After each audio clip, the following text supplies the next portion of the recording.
Olá! Nosso primeiro tempo de mesa de mulheres IBCC. Que dia especial, que dia incrível! Estamos aqui reunidas com a Ananeia. Tudo bem, Ananeia? Tudo bem. Com a Ana Paula, tudo bem? Tudo ótimo. Com a Rosane, tudo bem? Tudo Sejam ótimo. muito bem-vindas. Obrigada. Nos reunimos para celebrar o Dia Internacional da Mulher. Então, fica ligadinha aqui conosco. Vamos estar compartilhando de algumas mulheres que marcaram a sua história. Não é verdade, meninas? Sim. Como foi esse tempo? Pesquisar um pouco sobre as mulheres que deixaram marca na nossa história. Foi ótimo. Foi muito É bom. verdade? Obrigada. Foi muito bom. Eu sempre falo que, pelo maior tempo da história, anônimo era o nome da mulher. É. Não é verdade? Sim. Mesmo. E foi surgindo os direitos e foi surgindo tantos marcos que mudaram essa posição, né, de anônimas para muitas mulheres serem a sua dona da sua história, não é verdade? E eu gostaria de convidar a Ana Paula então para estar celebrando uma dessas mulheres e numa data tão especial, onde muitos eventos e acontecimentos para chegar no dia 8 de março, né, onde nós celebramos esse dia tão importante. Vamos lá, Ana, compartilhar? Então, eu vim celebrar a vida da Susana Spurgeon, esposa do Charles Spurgeon, né? Ela nasceu em Londres em 1832 e nasceu numa família cristã, uma menina tímida, porém muito inteligente. E ela conheceu um casal que convidou ela a passar um tempo com eles, né? Compartilhar com eles, um casal cristão também, a passar um tempo com eles, né? Aprendendo mais da palavra, convivendo com eles lá em família. E aí, normalmente eles levavam ela à igreja, tudo, e num domingo, ela não foi no culto dominical de manhã, eles foram. E aí, por um acaso, estava lá Charles Spurgeon, pastor, 19 anos. Nada mais, nada menos do que o príncipe dos pregadores. Exatamente. Susana, hein? E aquilo, Abençoada. né? E aí aquilo causou um alvoroço na cidade, né? Na cidadezinha, mas causou aquele alvoroço. E aí todos que tiveram naquele culto domingo de manhã foram falando para as outras pessoas e aí aconteceu que lotou o culto da noite, né? E aí eles chegaram muito alvoroçados em casa também, contaram para ela o que tinha acontecido. E aí ela foi para entender o que era, né? Susana chegou lá, um culto com mais de 200 pessoas para ouvir ele falar. E ela não ficou assim tão impactada quando ela escutou ele falar, e até porque a imagem pessoal dele também não passava muita credibilidade, um cabelinho mal cortado, né? Uma camisa de cetim preta, camisa do pregador, né? E um lenço de bolinha. Nossa, aquele estilo, né? Causou uma certa estranheza e não mexeu com ela. Ela não era convertida há muito tempo e ela já estava passando por um processo de frieza espiritual. Ela não estava sendo, vamos dizer assim, discipulada, não estava a serviço, embora esse casal caminhasse com ela, né? Então ela estava passando por um processo de frieza espiritual. E aí, pouco tempo depois, ele foi convidado a se tornar o pastor daquele lugar. E aí ele era muito atuante, visitava, né, as famílias da região lá e visitava muito essa família ali com quem ela estava compartilhando. E aí, numa dessas visitas, ele deu um livro para ela, O Peregrino, né? O livro, né? E aí ele deu esse livro para ela e esse livro foi responsável por dar um despertar nela, né? E aí nisso foi criando com ele assim uma certa intimidade, né? Ela foi sentindo que ele era o pastor dela ali, né? Então foi sentindo mais confiança de se abrir com ele e tudo. E aí um dia ele pegou, lendo um outro livro, né? Pegou e mostrou para ela uma passagem. Falou assim: o que você pensa disso? E era sobre o casamento, o que ela pensava a respeito do casamento. E tinha uma pergunta, né? Que estratégia fantástica! Não é? E aí ele perguntou para ela assim, o que ela achava sobre o casamento, se ela orava para o futuro marido, né? Ela, como eu disse, ela era tímida, né? Ficou assim, mas ela sentiu que ali já tinha um despertar nela, né? De interesse por ele. E ela via que, assim, alguma coisa também estava, né, acontecendo, nascendo, né, dele. E aí, pouco tempo depois, no jardim da avó dela, ele pediu ela em casamento, de uma forma muito simples e tudo mais, ela aceitou. E aí, nisso, ela começa a caminhar com ele, como noiva, né?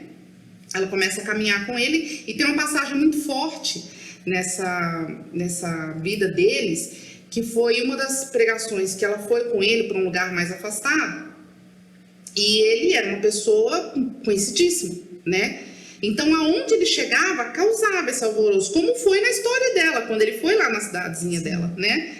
E aí, ela foi com ele numa dessas ministrações que ele foi fazer, e aí muitas pessoas na cidade ficavam muito em cima dele ali, ela sentiu que ela estava meio deixada de lado, vamos dizer assim. Não estava tendo a devida atenção. Ficou meio enciumada, né, vamos dizer assim. E aí ela saiu e deixou ele lá. Deixou e voltou para casa. E aí a mãe estranhou, falou, mas você voltou sem ele? O que aconteceu, né? Aí ela explicou o que tinha acontecido. E aí a mãe dá uma primeira lição para ela, né? Falou, olha, minha filha, você está com um homem que é público. E que ele está indo levar a palavra de Deus. E que as pessoas realmente têm esse interesse por ele, de querer que ele faça uma oração, de que ele dê uma palavra. Mas, então, assim, você tem que se acostumar a isso, até porque Deus está na vida dele em primeiro lugar. Nesse momento, a gente nota, né, uma outra personagem, que é a mãe. Que é a mãe. Novamente, uma mulher tendo um papel fundamental ali nos primeiros passos do casamento, né? Exatamente. Até porque ela não tinha ideia quem Spurgeon se tornaria, né? Na verdade, e que ele já era, né? De certa forma, ele já tinha. Exatamente. E tão jovem, né? E aí, quando ele volta assim, preocupadíssimo, desesperado, porque ele foi com ela e ela não estava lá, né? Quando chegou na casa dela, aí ela estava lá, né? E aí a mãe dela conta, né, o que tinha acontecido. E aí, assim, ele ficou com pesar disso que tinha acontecido, né? Pediu desculpas a ela, mas falou para ela, falou, olha, se você quiser me acompanhar, e eu faço questão que você me acompanhe, você precisa entender que nem sempre eu vou poder te dar a atenção que você merece. Eu vou estar ali para um outro propósito, né? E aí, nisso, eles vão se ajustando a isso. Ela consegue acompanhar, entende que ela tem que ficar ali, né? Gera muita curiosidade também sobre a vida dela, porque, afinal de contas, ela caminha com ele, né? Até que eles caminham para o casamento. No casamento, ela era uma pessoa muito tímida, muito simples, o vestido dela muito simples e tudo, né? Mas ela estava se casando com Charles Spurgeon, né? E aí, o casamento dela virou o evento do local ali onde eles estavam se casando, ao passo de o acontecimento, né? Ao passo de que tinha ingresso para o casamento. Nossa! Tinha ingresso para o casamento. Ingresso? Todos queriam participar. Daquele momento, ali, né? Nossa. E aí, em meia hora, a igreja lotou e deu para entrar quem quis. Tinha polícia nas quadras, assim, né? Coordenando o trânsito, as pessoas, por aquela comoção ali, né? E ali inicia a vida deles de casado, né? Eles tiveram filhos gêmeos. Ali ela já teve um sinal de como seria. Uma prova, né, de que não seria algo assim tão simples, né? Anonimato jamais. Né? Não ia passar batido, né? Mas eu vejo que durante essa vida deles de comunhão, né, vida de casados, ela foi uma pessoa que esteve muito presente para estruturar a vida dele. Depois que ela entendeu, de fato ela entendeu, né? Então, ela cuidava da vida financeira deles, ela administrava isso, a vida com os filhos. E só que muito cedo ela se tornou uma pessoa adoentada. Então, de tempos em tempos, ela adoecia. E aí, ele cuidava dela, né? Eles chegaram a mudar de casa por conta dessa doença dela e tudo. Mas ela vai sobrevivendo, tentando superar isso. Em alguns momentos ela questiona, né? Fala Sim. com Deus, fala assim, afinal de contas eu preciso acompanhar, né? Eu tenho uma vida e por que eu tô assim? Mas assim, não percebe que ela reclama. Mas ela pergunta, né? Ela quer entender, né? E aí ela acompanha ele nessa vida dele. E tem uma passagem que conta que ele queria levar o que ele sabia a outros lugares e a outros homens, Sim, né? Que pudessem levar, né? Que pudessem levar a palavra. Sim. E aí ele escreve um livro e ele sempre pedia aprovação, ele envolvia ela em tudo que ele fazia.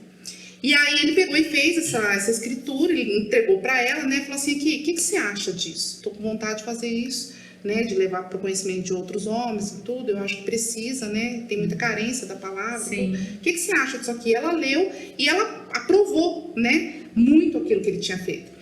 E aí ele falou assim, não, então se você aprovou, quanto que você pode ofertar nisso que eu quero fazer? Ele simplesmente pediu um patrocínio. Patrocínio, né? Porque afinal de contas era ela que cuidava, né? Ela que administrava. Ela que administrava. Interessante. Aí ele falou assim, quanto que você pode ofertar nisso que eu quero fazer? E aí ela foi pra dentro do quarto dela. Ela gostava muito de adornos pro cabelo. Então ela tinha muitos acessórios, E aí ela tinha 100, ela contou, ela tinha 100 adornos pro cabelo. Meu Deus. E aí ela falou assim, olha, eu acho que vai dar para fazer 100, porque aí ela imaginou o seguinte, cada um que eu vender é uma tiragem que eu posso fazer, né? Então eu consigo fazer 100, mas eu sei que o esforço que eles fizeram, eles conseguiram fazer o dobro do que eles estavam esperando. E realmente conseguiram fazer isso, até que quem adoece é ele.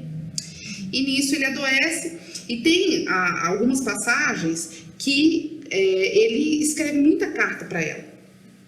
Então, assim, quando ele viajava e às vezes ela não podia acompanhar, ele mandava cartas para ela mesmo de onde ele estava, né? E quando ele adoeceu, ele teve que ir para um outro lugar se tratar, e mesmo assim ele escrevia para ela, colocava, minha amada, se você estivesse aqui comigo, eu tenho certeza que eu estaria muito feliz e tal, né? Aquela aliança era vívida. Vívida, muito forte entre eles, né?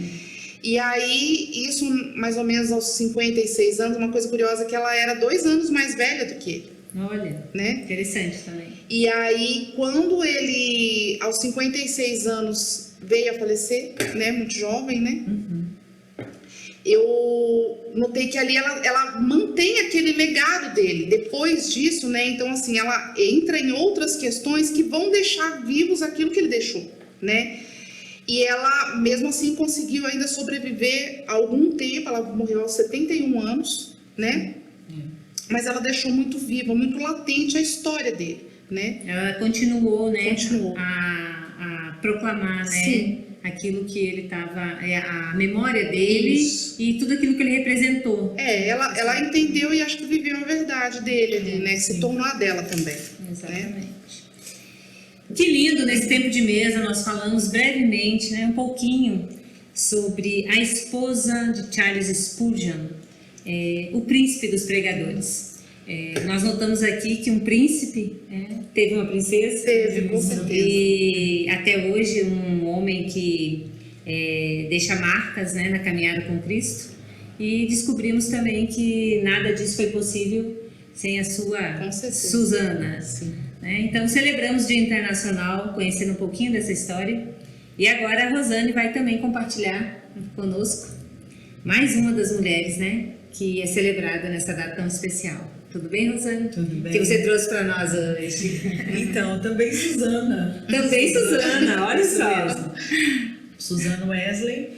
E ao contrário da história da Ana, né, que ela é lembrada como a esposa de um grande pregador, Susana Wesley, ela vai deixar um legado como a mãe, né, de um grande pregador, de um grande pastor, né, que fundou uma igreja, né, e isso é muito interessante. Ela era uma caçula, né, de 25 filhos, uma família muito grande, né, ela se casou muito nova, se casou e ela foi mãe acho que com 19 anos. Ela começou a dar à luz a partir de 1960, ela nasceu, 1690, ela nasceu em 1669 e ela deu à luz até 1709. Ela teve os 19 filhos. 19 E na história conta que ela suportou muitas, mas muitas provações, mas ela nunca desviou a fé. Ela tinha um propósito de servir a Deus, ela tinha um propósito de agradar a Deus, e para ela a espiritualidade era muito maior do que a questão material, vamos dizer assim. E aí eles falam que o lar dela poderia ser o lar cristão perfeito, porque ela tinha uma igreja dentro de casa, porque ela fazia os cultos, né, dentro da própria casa, eram os cultos domésticos, vamos dizer assim, né, naquela época. E então ela tinha uma congregação dentro de casa. Ela tinha muito claro, né, o propósito dela, a gente analisando hoje, na verdade, e também por ter gerado, né, um dos maiores pregadores, né? Isso. Então eu vejo muito isso. A gente analisa às vezes um ato, né, uma história de uma mulher por aquilo que ela faz. Mas tudo que ela faz, eu noto você comentando agora, era uma verdade, era aquilo que ela carregava. Isso mesmo. E ela foi passando para os filhos. E sim, e ela era metódica, ela tinha os métodos, né, para ensinar os seus filhos. Então, desde que eles nasciam, como diz, desde a primeira hora do nascimento, ela já começava educando, né? E fala que eles eram ensinados a como comer, hora de comer, a comer sempre que só se lhe fossem oferecidos, né? Entre as refeições não era servido líquido, então não é esse hábito que a gente tem, vai comendo e bebendo e tal, não, nada disso. E uma coisa que eu achei assim, até um pouco intrigante, que os filhos eram ensinados a chorar baixo. Chorar baixo. Chorar baixo. Eram regras em todos os âmbitos, de comportamento, Sim. Inclusive.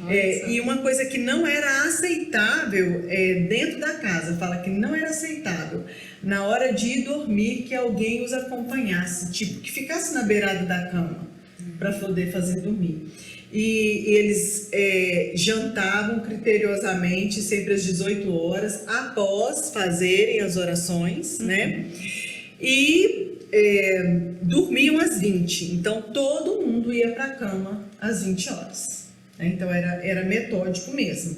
Mas falava assim que o que não faltava nessa casa eram risadas e brincadeiras. Sim. Então, a gente percebe que mesmo com toda essa rigidez, né, com esse método, as crianças eram felizes, elas brincavam, né, elas sorriam. E ela dedicou 20 anos para educar essas crianças. Ela educava eles todos os dias. Nossa. Era realmente um método. Isso. E eram 6 horas diárias com essas crianças. Ela teve 19 filhos, nem todos chegaram até a fase adulta, mas esse tempo de infância, eles, né, ela esteve com esses filhos. Ela teve gêmeos.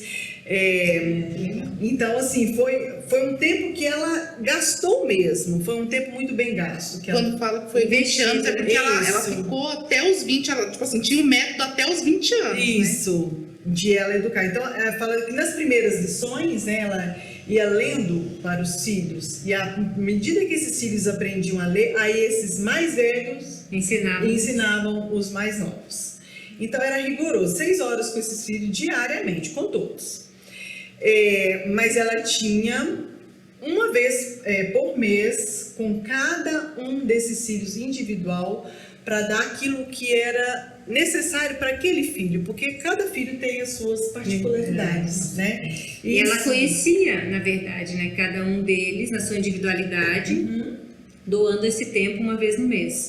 Quanta sabedoria! E quantas não foi 1, 2 filhos, foi 19, E assim, e fala na história que ela passou por muita provação, e era desgastante. Você vê, é como se fosse assim, quase que um filho por ano, né? E tem aquela questão da debilidade na saúde, né? Porque assim, a gente pode pensar. Para a época, né? Que não tinha os recursos, né? E na história de John Wesley, ele conta que a mãe ensinou todos os filhos a lerem.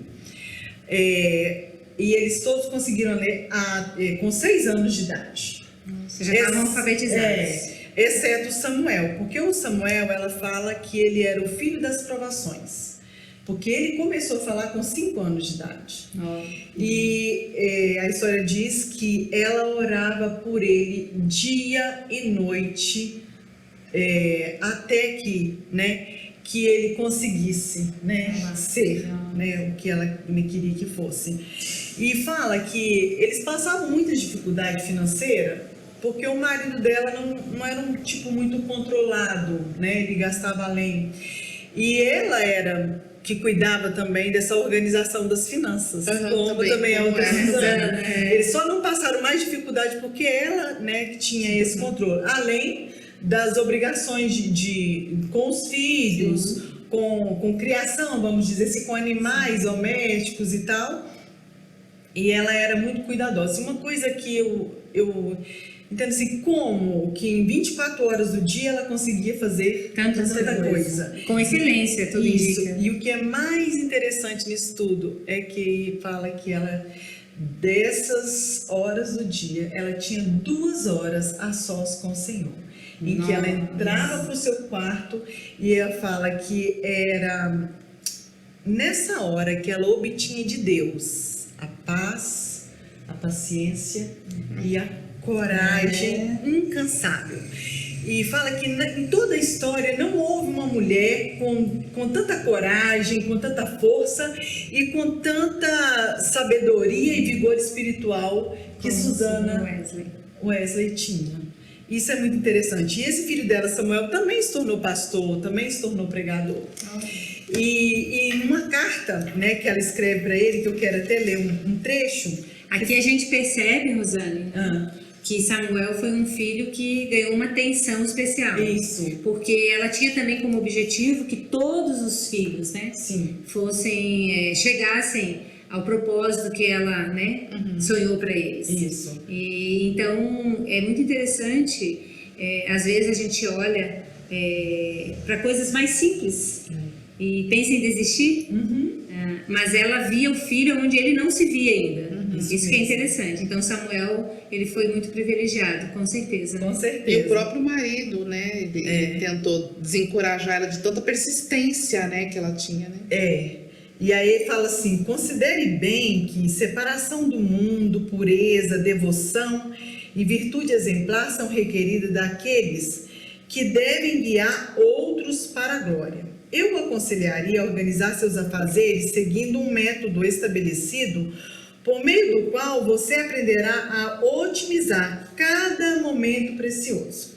Comece e termine o dia com aquele que é o Alfa e o Ômega. E se realmente experimentar o que é amar a Deus, você remirá o tempo que puder para o seu serviço mais imediato. Empenhe-se em agir sobre esse princípio e não viva como o resto da humanidade, que passa pelo mundo como palhas sobre um rio, que são levadas pela correnteza ou dirigidas pelo vento. Receba uma impressão da sua mente tão profunda quanto possível da constante presença do Deus grande e santo. Ele está ao redor dos nossos leitos e das nossas trajetórias e observa todos os nossos caminhos. E sempre que você for tentado a cometer qualquer pecado ou omitir de algum dever, pare e pergunte a si mesmo: o que eu estou por fazer? Deus me vê. E é interessante que nessa persistência dela, né, de ensinar esses filhos, fala que ela fazia tudo o que ela ensinava aos filhos. Né? E isso é muito interessante, porque o falar, se não houver atitudes, ele fica sendo vazio. E ela persistia porque cada lição que ela ensinava aos filhos, fala que ela ensinava 20 vezes. Até que um dia o marido dela, que também tinha o nome de Samuel, né? Ele vira para ela, assim, de uma forma até, como que eu vou dizer, exasperado, ele fala assim com ela: por que você assenta ensinando a mesma lição 20 vezes para essa criança medíocre? Nossa. E aí ela responde, mas ela responde brandamente, calmamente, assim, ó: se eu tivesse me satisfeito em mencionar esse assunto 19 vezes, todo esforço teria sido em vão. Mas na 20ª vez eu coroo todo o meu trabalho. Uau, então, que assim, lindo. ainda responder, né? Com essa doçura. Com essa doçura, né? E sabedoria total. Total. Isso mesmo, por isso que fala que não houve, né, não se ouve, né, dentre todas as mulheres tanta sabedoria, tanta espiritualidade. Sim. Mas isso, ela atribui isso ao tempo com Deus. Sim. Aquela sabedoria que ela adquiria lá no quarto com Deus. E eu acho interessante que nas orações que ela fazia, ela fala: Senhor, dá-me graça para eu ser uma cristã verdadeira. Maravilha, né? E quando John Wesley sai de casa, que ele vai embora, vai trabalhar fora, e ele se despede da mãe, assim, com aquela dor de estar deixando a mãe para trás, né? E ela fala assim: meu filho, que me dera ter 20 filhos e despedir deles assim, seria para mim uma alegria, sabendo, né, que o meu trabalho foi compensado. Né? E John Wesley vai trabalhar fora, John Wesley também se torna um pregador, e um dia ele recebe a notícia que a mãe dele já não estava muito bem de saúde, né? E a história fala que ela continuou toda a vida dela, aos 80 anos de vida dela, nesse mesmo método, desse mesmo ritmo de servir a Deus, e principalmente dessas 2 horas. E aí ele chega e ele vem logo, né? E fala que eles todos, né, à volta da cama, e ela faz uma oração e fala: Senhor, meu Salvador querido, Tu vem me socorrer nesses últimos momentos da minha vida? E aí, mais tarde, ela fala assim: olha, quando eu for, eu quero que vocês cantem salmos. E naquela hora ela se vai. Então, e o que a gente aprende com isso, né? Que você criar um método, você ter disciplina, você ensinar seu filho a ser disciplinado, isso não vai tirar o amor, tirar a alegria, né? Que eles tinham um método rigoroso. E aí fala a história que ela foi a mãe, né, dessa igreja metodista, né, que John Wesley criou, porque ela cria um método e ele segue esse método e aplica, né? Porque ele era metódico. A história conta que ele acordava às 4 da manhã, fazia suas orações, fazia sua caminhada, fazia tudo o que tinha de fazer no dia, e à noite, ao dormir, ele tinha hora para dormir também, né? E no dia que ele morreu, ele fez tudo isso, subiu para o seu quarto, deitou e foi ter com o Senhor. Uau, e isso é muito interessante, isso serve para nós hoje. Sim, com né? certeza. A forma como nós vamos educar os nossos filhos, ou até mesmo, né, quem trabalha com educação, né, ou na sociedade, porque nós também somos responsáveis, né, pelas crianças da nossa sociedade. Com certeza. Que maravilhoso, não é, meninas? Com Maravilha, certeza. nossa. Uau! Suzanne Wesley, mãe de John Wesley. Nós também falamos um pouquinho brevemente aqui sobre a sua história, e conforme a Rosane compartilhou, John Wesley seguiu esse método. Sim. E o exemplo da mãe que marcou a vida dele. A continuidade é pelo exemplo. Com certeza. E ela deixou isso muito claro, né? Semeou. E interessante o método, né? 20 vezes. 20 vezes. Podemos trazer muitos exemplos aqui, mas podemos seguir referências como Suzanne Wesley. Vamos continuar aqui nesse tempo de mesa maravilhoso. E agora a Naneia também vai compartilhar conosco. E fique ligada, porque vamos ter muito tempo de mesa aqui com o Ministério de Mulheres e BCC. E esse em especial, o Dia Internacional da Mulher. Já falamos aqui um pouco da Suzanne Wesley, já falamos um pouco da Susana Spurgeon. E agora, quem é essa personagem da vez, Ananéia? Eu vim falar um pouco, né? Eu vim celebrar sobre a vida de Catarina de Bora, né? Uau! Catarina de Bora, ela é esposa de Lutero, né? De Lutero. Catarina, ela nasceu no dia 29 de janeiro de 1499, na cidade de Saxônia. Ela veio de uma família nobre, porém ela tinha perdido as suas riquezas. As suas riquezas ela perdeu passando por dificuldade financeira. E quando Catarina tinha 3 anos 3 anos, né? Ela veio perder a sua mãe. Sua mãe faleceu quando ela tinha 3 anos de idade. Ficou órfã, bem nova. Uma criança. 3 anos de idade. E o pai, né, lá cuidando da família, decidiu colocar Catarina num convento com 6 anos de idade. Quando ela estava com 6 anos de idade, 9 anos, ele quis mudar ela de outro convento. Foi onde que ela aprendeu a ler, a estudar latim. Olha, interessante. No convento. No convento. E aos seus 16 anos, a Catarina ela confirma seus votos de ser uma freira para o resto da sua vida. Ela fez um voto Sim, com de 16 seguir. anos, de viver ali naquele convento. Com 16 anos de idade, né? Após diversos problemas que ela estava vendo ali dentro do convento, lá dentro do convento, eles recebiam os panfletos, né, do Lutero. E ela começou a estudar escondido, né? Ela começou a estudar porque ela era católica, né? Muito religiosa. Acredito que esses panfletos também deviam chegar de uma forma muito de outra maneira. E ela começou a estudar escondido, né, ali. E ela chamou umas freiras. Falou assim, vamos mandar uma carta, né, para esse Lutero, para ele nos ajudar a fugir desse convento, fugir do convento. E ele chegou até o Lutero. Rebelião. Eu acredito que, na verdade, ela teve essa ideia justamente por ler, né, Alguém falava ali, e né? saber que Lutero tinha uma mente totalmente, né, avançada para aquele tempo. Sim. Aí essa carta chegou até Lutero, né? Quando Lutero leu, ele falou, vou ajudar essas freiras, né? Vou ajudar elas. E pediu um vereador, que era amigo dele, né? Na época. Um vereador que ele era um comerciante, que ele levava peixes para esse convento. E quando ele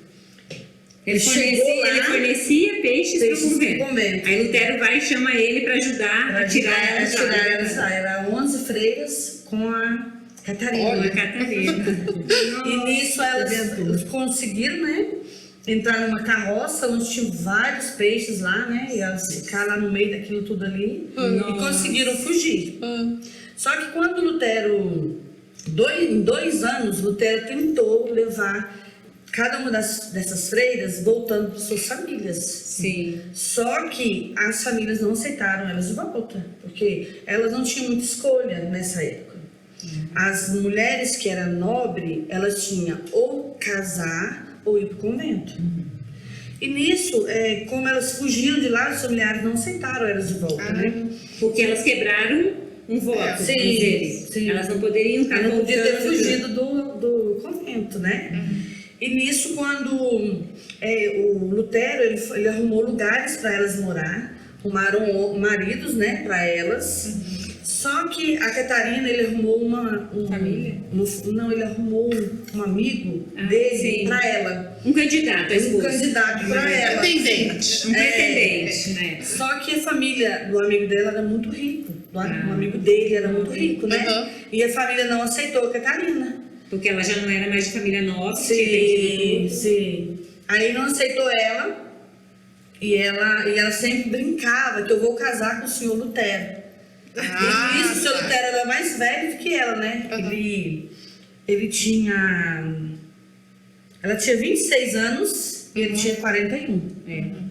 E nisso, só que a família dele, do Lutero, tinha vontade que ele formasse família, tivesse filhos, né? Sim. E aí ele aceitou. Ele aceitou se casar com ela. Eles começaram a namorar, né? Em 2 anos, eles conheceram e namoraram, né? E se casaram. Olha que Formaram uma família, tiveram 6 filhos. Só que quando a Catarina perdeu, eles perderam 2 filhos, 2 meninas. Uma de 8 meses de vida e outra de 13 anos de idade. Nossa, já é uma adolescente. Sim. E eles então depois pegaram doação de 4 filhos adotivos e também um sobrinho da Catarina, né? E a Catarina ela assumiu a responsabilidade de administrar as coisas de Lutero. Olha aí, as 3 mulheres. Não, Legal, estou vendo. né? Tem pontos características tão similares entre elas, né? Para uma época totalmente diferente, né? Aí ela administrando, né, os gados, as terras, porque para estar ajudando ali a família, né? No meio de sustento da família mesmo, Até né? porque tinham adotado outras crianças, né? Sim. Tinham muitas Uma responsabilidades. família Uma família grande, né? É. E também a Catarina, ela ajudava muito nos hospitais, porque quando tinha umas doenças generalizadas, ela aprendeu muito no convento sobre ervas, que não tinham medicamento. Tratamentos medicinais. E ela corria para o hospital para ajudar os enfermeiros, os médicos, né, a cuidar de outras pessoas, né? E Lutero veio a falecer, né? Só que a Catarina, ela passou por algumas dificuldades financeiras, porque ele deixou escrito, fez um testamento e tudo escrito para ela, só que eles não aceitaram. Por motivo Não mesmo, foi legítimo não o foi, testamento que não ele foi. deixou. na época. Não foi, e ela acabou não tendo nada do que eles tinham, ela perdeu tudo. E ela passou um pouco de dificuldade depois que ele faleceu, né? As mulheres tinham direito de herdar, né? Eu não Deve ser consegui. isso. Olha como muda, né? O direito Isso. até então para os dias atuais. Sim. Não é verdade? Se nós olharmos para a lei, E ela para todas as conquistas que as mulheres obtiveram hoje, né? Verdade. E sim, ela sempre ali ajudando, né? Isso. Igual elas estão administrando, Deve ter multiplicado os bens. multiplicado, né? Mas é legítimo que fosse dela, né? Exatamente. Sim. E não teve como ela ficar com o testamento que ele deixou escrito. Sim. E ela acabou perdendo, né? Aí depois de 6 anos que ele faleceu, a Catarina também veio a falecer, com 53 anos de idade. Tão jovem. Jovem. 53 anos que ela veio a falecer. E lá eles fizeram para ela uma estátua, né? Na cidade dela. Um monumento, homenageando. Homenageando ela. Olha que A interessante. Catarina, e o que eu vejo nessa história da Catarina, esse legado que ela deixou para nós mulheres, é uma mulher muito sábia e temente a Deus. Sim. Ela era muito temente a Deus e corajosa também, Com né? certeza. Porque o tempo que ela... Profetizou que ia casar com um. Profetizou É e isso foi. O que... resgatador, literalmente. Resgatou ela do convento e se tornou marido dela. Com certeza. É isso que veio trazer, né, para nós, que nós possamos seguir, né, esse exemplo, Uma grande né? referência. Né? É isso aí, que coisa linda! Eu vejo muito dela órfã, Sim. 2 anos de idade. experimentou a dor de enterrar filhos, viúva Sim. e morreu jovem. Isso. Né? Então a gente também nota aqui na vida dela muitos momentos, muitas estações dolorosas. Sim. Não foi fácil também a Sim. vida dela. Então não são só flores como falamos, né? Não é verdade? Mas que grande exemplo, que lindo. Meninas, nós tivemos esse tempo de mesa em homenagem ao Dia Internacional da Mulher e nós vamos falar de mais uma grande mulher da época e finalizar esse tempo de mesa falando sobre Ruth Graham, né? Uma das mulheres também que marcou a sua época, esposa, né? Até então seria, né, a esposa de Billy Graham, um dos maiores evangelistas, né, que nós conhecemos. Nessa época, né? Ruth Bell Graham, ela nasceu na China em junho de 1920 e ela acompanhou desde a infância o dia a dia dos seus pais que trabalhavam no campo de missões na China. Então esse tempo que ela teve na infância, acompanhada dos pais, dos irmãos, ela também acabou somando, guardando muitas memórias dessa missão no campo missionário. E não eram memórias, né, boas, porque é uma época de guerra, de doenças, né, de desespero, de desordem, era um caos. E ali os pais dela serviam como missionários. Depois disso, aos 13 anos, Ruth vai para o internato e fica ali aproximadamente 3 anos fazendo colegial. E nesse tempo os pais estão de licença no campo missionário. No entanto, que ela vai para esse internato na Coreia do Norte. Já não está mais na cidade natal. Ela conclui o colegial, né? E a partir dali ela começa a trilhar um novo caminho. E em 1937 ela se matriculou na faculdade. E foi nesse marco aí, de 1937, que a vida de Ruth Bell Graham mudaria. No tempo do colegial, ela ficou afastada da família, então foi algo novo. Né? Então ela tinha muita saudade. Nesse tempo do colegial, a história conta que Ruth, para amenizar a saudade, ela faz serviços voluntários, ela começa a cuidar dos necessitados. E ali desperta nela essa grande habilidade de servir, e que ela nem imaginava que acompanharia o futuro dela. Sim. Após esse acontecimento, ela vai então em 1937 se matricula na faculdade, e é ali na faculdade que ela conhece um jovem inspirador, cheio de ideias, e um homem de fé, Billy Graham, que se tornaria o pastor da América. E eu vejo também características aqui em todas as mulheres citadas, do quanto elas foram privilegiadas, né? Os seus maridos marcaram a história e através do Evangelho, não é verdade? Sim. Quando a Ruth vai para a faculdade, já na sua adolescência, o coração dela já ardia pelo chamado missional. E ela já tinha muitos planos na sua cabeça. Né? Jovem, ela queria ser uma jovem missionária, porém ela tinha um lugar específico. Nada mais, nada menos do que ela sonhava em ser missionária solteira na nação montanhosa do Tibete. Nossa! Então, assim, não era nada simples os sonhos dela, na verdade. E com a chegada de Billy Graham na sua vida, esse chamado ele foi ainda mais fortificado, consolidado, só que de uma forma diferente do que ela tinha planejado, né? Pelo fato dela ter sido testemunha ocular de todo sofrimento, dores e doenças pelo caos, pela época da guerra, acompanhando seus pais no campo missionário, cada vez mais também a sua fé era alimentada devido à realidade que ela acompanhou. E através disso tem algo que ela nos ensina, que é muito lindo, que ela diz que toda essa situação que ela presenciou na sua infância só fortaleceu a convicção dela da necessidade de um Salvador para a humanidade. Aleluia. Linda, hein? Isso é algo que marcou, conhecendo um pouquinho, breve, aqui a história de Ruth.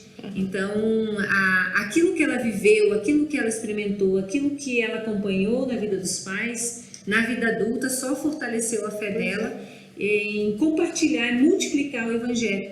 Né? E com certeza temos uma necessidade, né, do Salvador, né, diariamente. Em 1941, Ruth, né, depois de muito orar, ela percebeu que a missão da sua vida seria atrelada, né, estaria aliançada com esse jovem chamado Billy Graham, através do amor que ele tinha pelo evangelismo.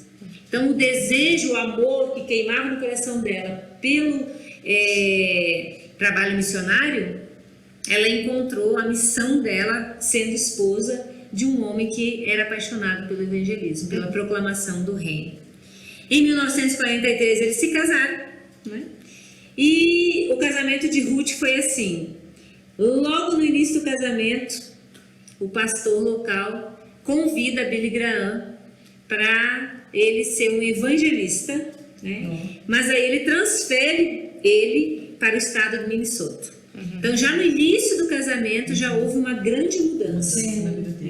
Então, eu vejo aqui também que Ruth é jovem, mas já com uma maturidade, né, da compreensão da missão de Billy Graham, que é o que nós buscamos nos dias de hoje. Compreender a missão do marido, né, a nossa missão, né, em família.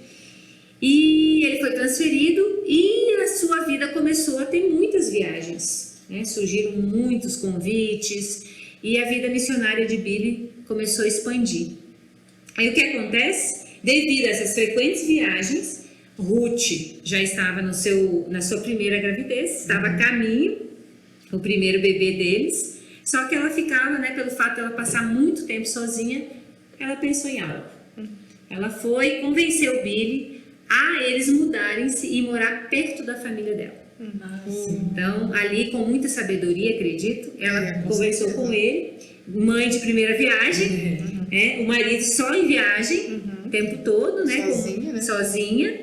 Então, ela sugeriu que eles mudassem para Carolina do Norte, onde é a família dela. E foi na Carolina do Norte que a história conta que Ruth estabeleceu não só a moradia, né, domicílio, mas ela estabeleceu uma família. Ali ela gerou mais 4 filhos, totalizando 5 filhos com Billy Graham. E a vida de Ruth, ela foi marcada, o papel dela, né, foi firmado pela mulher forte por trás do pastor da América. Mais uma vez aqui a gente vê, né? E a Ruth, ela se tornou essa mulher forte e ela também se tornou a confidente de Billy Graham, a confidente mais íntima. Ela se tornou a conselheira mais confiável e ela se tornou a amiga, né? Ela fala, mais querida dele. E da mesma forma, Billy Graham sempre se referia a ela como uma confidente, como uma amiga e como uma conselheira. Ruth tem algo que marca a vida dela, que marca a sua história, que ela é uma mulher que se movia nos bastidores. Ela corria de holofote. Sabemos que assim como Wesley, sabemos assim como Lutero, sabemos assim como Spurgeon, todos homens que marcaram a sua época de influência, Billy Graham não foi diferente. Eu acredito que um dos mais influentes, né, dos últimos tempos foi o evangelista, o pastor da América. Então, Ruth, ela fugia dos holofotes. E o que marcou a sua vida foi que ela, nos bastidores, ajudava Billy Graham nos sermões, a pesquisa de livros. E a história diz que Ruth, ela escreveu e coescreveu 14 livros. Olha só. A mulher que encorajou e contribuiu no ministério de Billy Graham. Um homem que pregou para camponeses e aconselhou presidentes. Olha. É interessante demais, né? E essa espetacular carreira que colocou no púlpito tem essa grande mulher, Ruth. E através desse marco, através desse legado que ela deixa, Billy Graham, ele ministrou, ele teve, né, contato, ele foi usado para mais de 210 milhões de pessoas na sua história de evangelista, né, aqui. Ruth, ela faleceu aos 87 anos, também no mês de junho. Ela nasceu no mês de junho, faleceu no mês de junho de 2007. E o legado, né, que Ruth deixa foi o conhecimento da Bíblia, que ela tinha um autoconhecimento e um compromisso com a oração. E esse legado causa um grande desafio até hoje para todos que a conheceram, né? Então, Ruth Bell Graham, uma mulher além do seu tempo e uma das mulheres celebradas no Dia Internacional da Mulher. Maravilha. O nosso tempo de mesa está muito bom, muito legal. E você que nos assiste, celebre também esse dia. Nós representamos aqui, através do Ministério de Mulheres IBCC, todas as mulheres dessa nação que têm um relacionamento com Deus, aqui estão criando um relacionamento com Deus. Aquelas que ainda não têm, nós pedimos a Deus que elas sejam achadas, encontradas, assim como nós fomos encontradas um dia. Não é verdade? É verdade. E nós vamos finalizar esse tempo de mesa falando um pouquinho sobre o que representa para nós hoje esse Dia Internacional da Mulher. Ana, com você a palavra. Para mim, esse Dia Internacional da Mulher, ele representa a mulher na posição da família, né? A maneira como eu me vejo, né? A mulher pacificadora, a mulher que é a estrutura, o pilar, junto com o marido, né?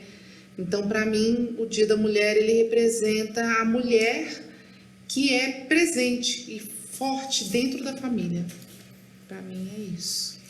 E você, Rosane, o que representa essa data? Para mim, o Dia Internacional da Mulher é uma fase, um dia de comemorar mesmo, de celebrar, né, essa conquista da mulher na sociedade, né, essa mulher que não tinha vez, que não tinha voz, né, e que lutou para ter, né, essa liberdade, que foi com... A gente sabe que como que surgiu, né, esse dia, com muita luta, e às vezes não teve nem assim, como que eu vou falar, a proporção que deveria ter, né? Porque quando essa mulher acha esse lugar na sociedade, que ela tem voz, que ela tem vez, ela foi até para além, né? Das suas conquistas. Então é um dia que a gente vê assim que, independente do que você é, independente do que você escolheu ser enquanto profissional, se você é mãe ou se você não né? Se você já tem netos ou não, você é mulher. Então você é celebrada porque você é mulher. Então, para mim, isso basta. Teia, brevemente fala pra gente o que representa o Dia Internacional da Mulher para você. Dia Internacional da Mulher, para mim, é ser uma mulher livre. Livre. Uau. Uma mulher dependente de Jesus. Glória a Deus. Viver na dependência dele. Assim, 24 horas no dia mesmo. E também sabendo hoje o que é ser mulher, é você saber a sua identidade. Verdade. A sua identidade com quem? Com ele. Com o nosso Deus. Ter uma intimidade com ele dentro de casa, né? E também, assim, estar sempre do lado, igual a Ana Paula falou, ser uma mulher pacificadora. Isso. Sempre do lado do marido, ajudando, e não vendo que a gente é mais do que ninguém, né? Ocupando o seu lugar. Ocupando o seu lugar, é isso mesmo. É o que eu vejo que é ser mulher hoje. Que bom. A gente sabe que em 1911 houve um marco histórico onde nasceu essa data, 8 de março, né, para celebrar o Dia Internacional da Mulher. O acontecido foi em 1911, no dia 25 de março, onde houve um incêndio numa empresa, né, numa fábrica, na verdade, têxtil, e ali havia aproximadamente 600 funcionários e 100 mulheres morreram, né, nesse incêndio. E ali levantou-se uma bandeira, uma causa. Mas nós sabemos que bem antes disso, há muito tempo, nasceu um menino. E o seu nome é Emanuel, o Filho de Deus. E foi ele que trouxe o marco, o selo, Com certeza. a promessa de dar direito às mulheres proclamar o seu nome e também, nos dias atuais, a ganhar espaço em tantas outras esferas, né, da nossa sociedade. Eu acredito que o Dia Internacional da Mulher, ele representa mulheres separadas. E o que é ser mulher separada? É ser aquela mulher que não precisa, que não está fazendo o que todas estão fazendo. Verdade. Não é verdade? São mulheres que se movem, se alimentam e andam no padrão do céu.